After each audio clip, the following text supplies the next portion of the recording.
Okay. So, students, in the last period we have studied about the homogeneous and heterogeneous system, homogeneous and heterogeneous solutions. Then we have studied the colloid, suspension, etc. In the suspension, we have studied that the particle size is too large that can be seen by naked eye. And you can say suspension is a heterogeneous system, and this suspension also shows Tyndall effect. When the particles are scattered, they show the Tyndall effect, and we have seen what is Tyndall effect. Tyndall effect is the scattering of the light by the suspension particles. In the same way, we have seen that the colloidal particles also shows the Tyndall effect, and in this way, Tyndall effect is shown by colloidal solution as well as you can say force suspension.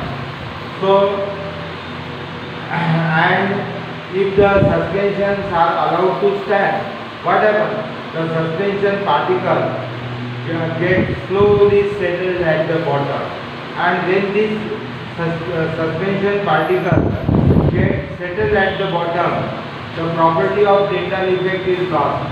This property of Tyndall effect is lost by the suspension, and therefore we say that suspension and colloidal solution, these are two different things. In the suspension we have seen the particles can be seen by naked eye, while colloidal system or colloidal solution appears to be homogeneous, but actually they are heterogeneous. The particle size is greater than, you can say, 10 to the power minus 4 centimeter, and they show Tyndall effect.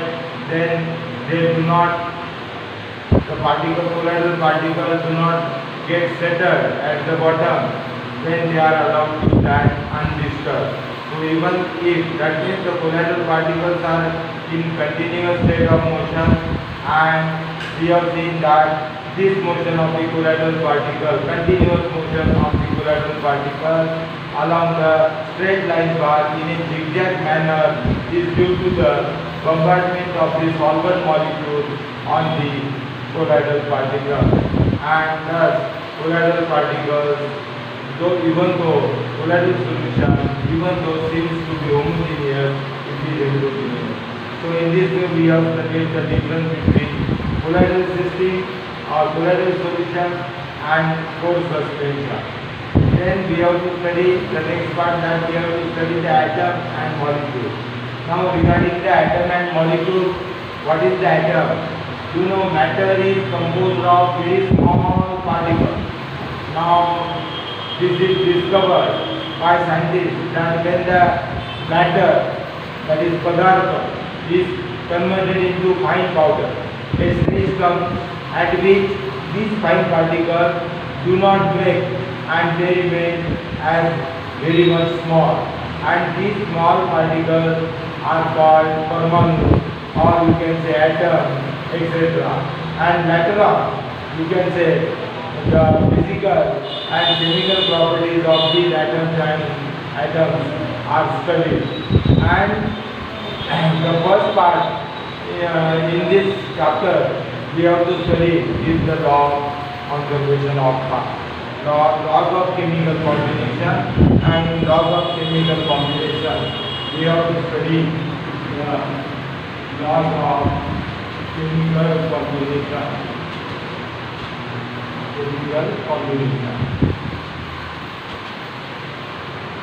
And in that case we have to study first the law of conservation of mass. Law of conservation of mass. Now this law of conservation of mass states that matter can neither be created nor destroyed during the chemical reaction. That means the total mass of the reactant is equal to total mass of the product, and thus we can say that the total mass of the reactant is equal to total mass of the product. And Thus, we can say that or stated that in a chemical reaction or during chemical combination, mass can neither be created nor destroyed. So this is the law of chemical combination, or law of conservation of mass. And how we prove this law? For example, take one conical glass, and with the conical, or you can say we have taken this conical glass, we can say, let us suppose that there is a NaCl solution, then we can take one fusion tube is taken. Now you know fusion tube is very small, and in this fusion tube we are taking the silver nitrate solution, AgNO3 solution. And this fusion tube is tied with the thread, and the thread is out of the conical glass, and then the conical glass is fitted with the, you can say, a rubber bar. And before carrying out the chemical reaction, weigh the conical glass accurately on the bell. So note down the weight of the conical glass before chemical reaction. Now this conical glass is tilted in such a way that this silver nitrate should come out and will fall into the NaCl solution. Now when the silver nitrate comes out from this fusion tube, it reacts with the NaCl solution.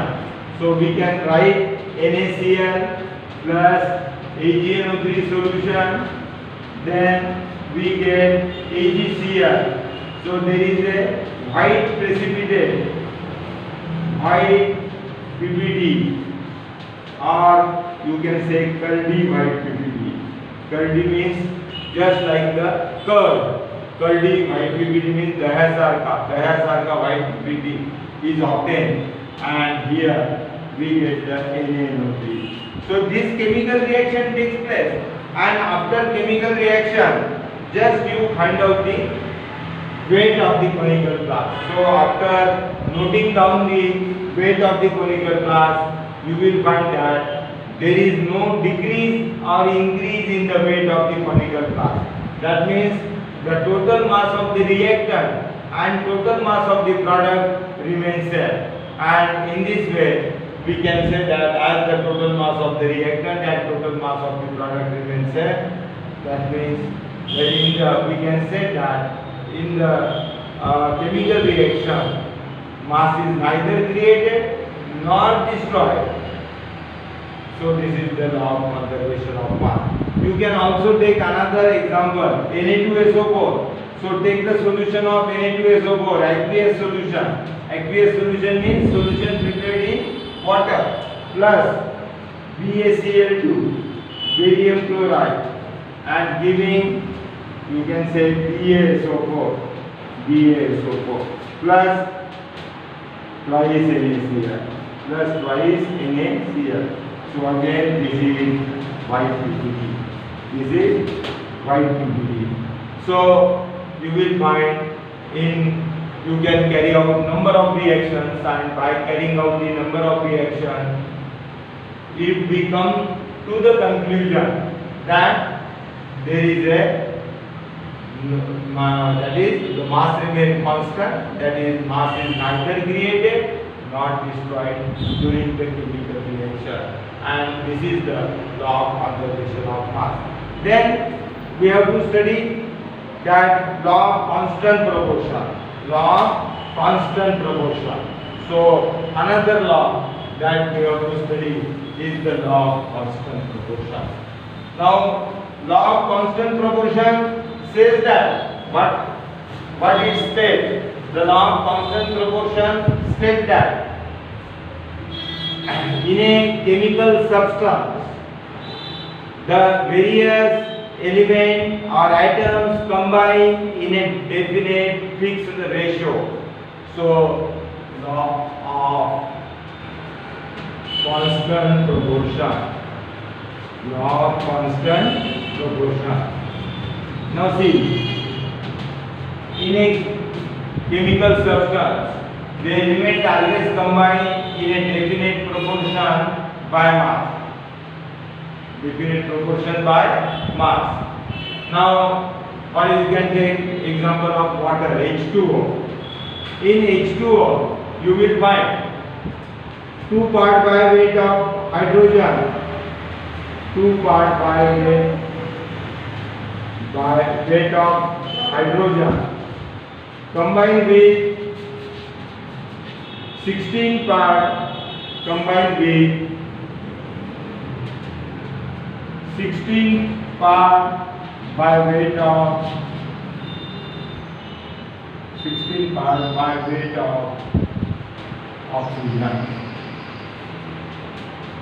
and this indicates that 2 is to 16. That means here 1 part by weight of hydrogen combines with 8 part by weight of oxygen, and thus their ratio, the ratio of combination of mass of hydrogen to mass of oxygen is 1:8. And similarly, you will find that if the water is subjected to electrolysis, then we know at anode, so for example at anode we get the oxygen. So oxygen is obtained at anode if the water is subjected to electrolysis, and at hydrogen we get the, at cathode we get the hydrogen. So, and you will find the hydrogen, the volume of hydrogen is double the volume of oxygen, and this indicates that you can take the sample of water from well. You can collect the sample of water from well, river, lake. You can bring the water from Pakistan. You can bring the water from America. You will find that the water if you collect from anywhere, whatever may be the source, the ratio of combination of hydrogen and oxygen is always found to be 1:8. 1:8. So water is a such chemical compound where the ratio of hydrogen to oxygen or ratio of mass of hydrogen to oxygen is found to be 1:8. Similarly, you can take the different example. You take the different chemical compound. You will find that the ratio of combination, that is these different elements, they combine with each other in a definite proportion by mass. In a definite proportion by mass. So you can take the example of ammonia. So NH3, nitrogen 14, hydrogen 3. So in ammonia molecule, so you can prepare ammonia molecule in a different way, and in ammonia molecule prepared by different method, you will find that 14 parts by weight of nitrogen always combined with 3 parts by weight of hydrogen. Always combined with 3 parts by weight of hydrogen. And in the same way, in case of water also, you can prepare water by burning hydrogen. So when the hydrogen is burned in air, the water is formed, and again the ratio of combination of mass of hydrogen to oxygen is found to be 1:8, and this is the law of constant proportion. This is the law of constant proportion. Okay.